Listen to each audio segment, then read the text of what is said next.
Nous sommes ici dans le magasin dans lequel est entreposé l'ensemble du papier nécessaire pour les 585 titres de la Pléiade.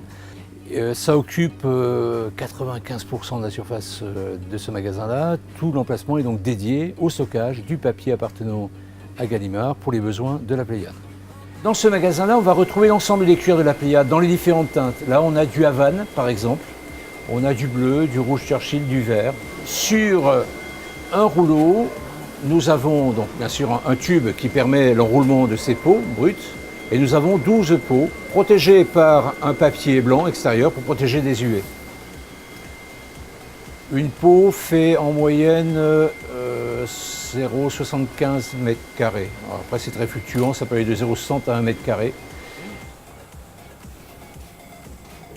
Petite illustration donc des différentes teintes de la Pléiade, avec les différents graphismes que l'on retrouve sur les différents titres. Donc vous voyez qu'on peut avoir des dos d'épaisseur très variable. Donc des dos, ça on est dans l'extrême au niveau dimensionnel, et puis voilà un petit peu le format mini.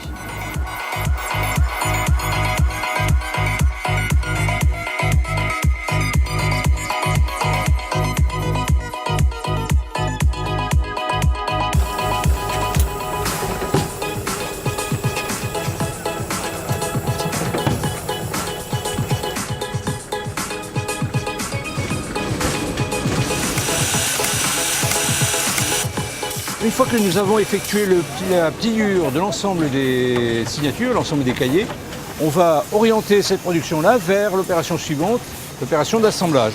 Le but est de pouvoir empiler les cahiers les uns sur les autres pour constituer le bloc assemblé, la partie intérieure de l'ouvrage, assemblée uniquement. Chaque cahier donc va être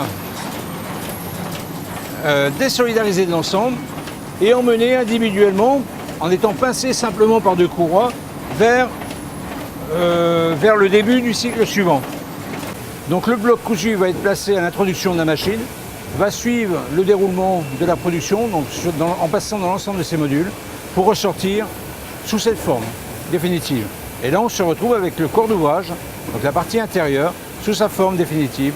Et ce bloc pourra être ensuite emboîté, encollé à l'intérieur de la couverture.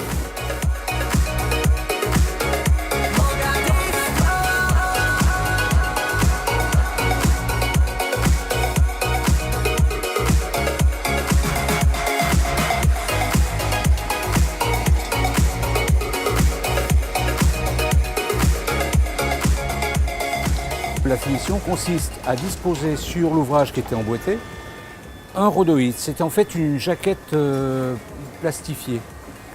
La seconde opération consiste à partir d'un étui encollé à plat. On va donc fabriquer l'étui, le monter de manière à pouvoir effectuer l'opération de mise sous étui.